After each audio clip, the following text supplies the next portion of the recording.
When it comes to political matters, it's not just CNN. The entirety of the cathedral is fake news.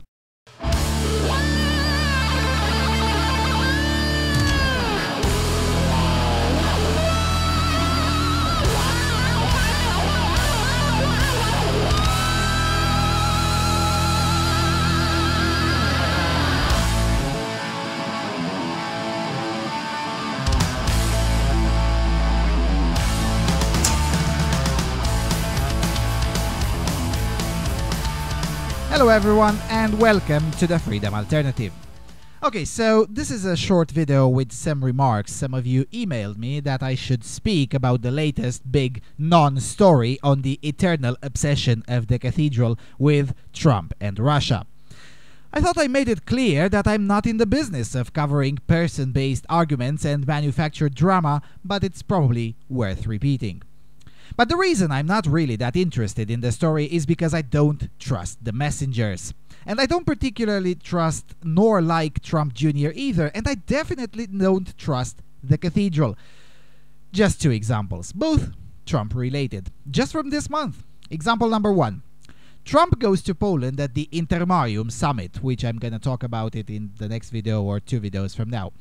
And at that summit, Trump delivers by far his best speech ever, confirming once again that he's learning as he goes on this politics business.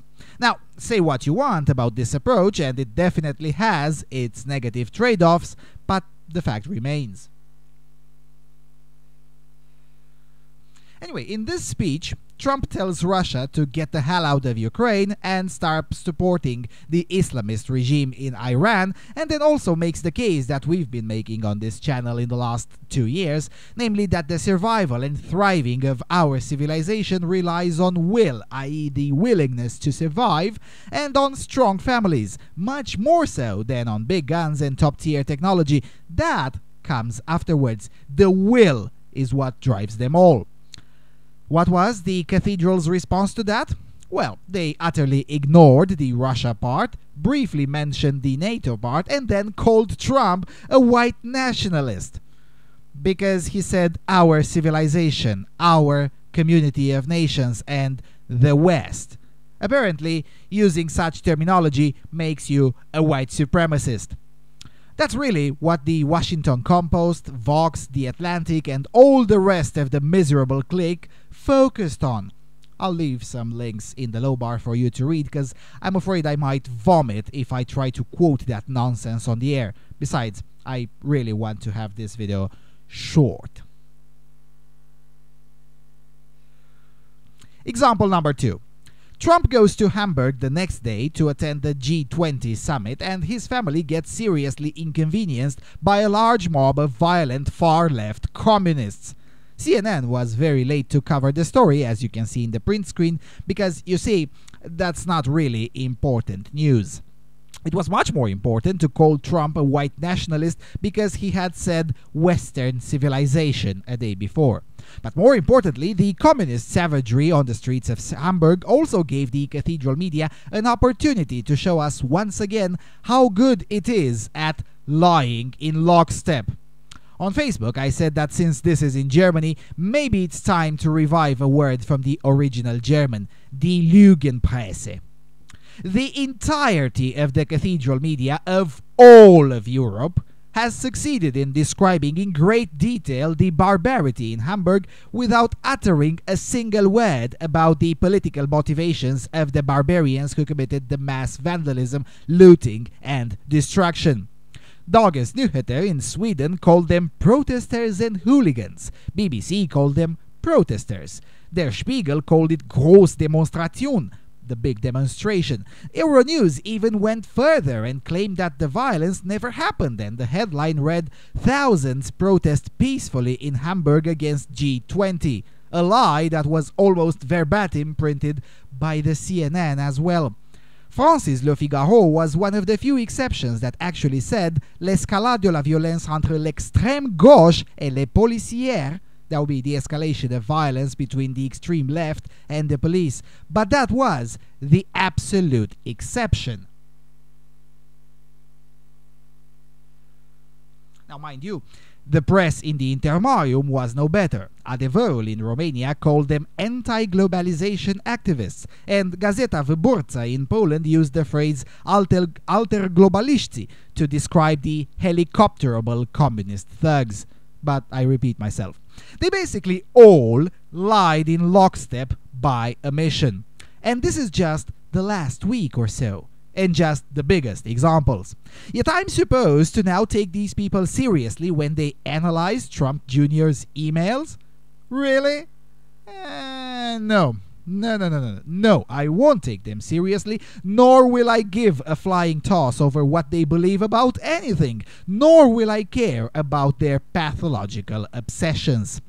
We can't trust these people to tell us basic truths, such as the basic truth that on July 7 and July 8, tens of thousands of communists, far-left socialists, and other collectivistic totalitarians took it to the streets to injure and kill policemen and destroy private property in a massive anti-capitalist temper tantrum. We can't trust these people to even follow simple news and logic. Trump was at the Intermarium summit. Did anyone in the cathedral publish at least a small 700 words bullet points article on what the Intermarium is about? Of course not. Which probably explains why my Intermarium video from a few months ago simply exploded in viewership. People wanted to know that, but the media was too busy looking for white nationalists under their beds. These are the people I should trust to select my news agenda. Yeah, no.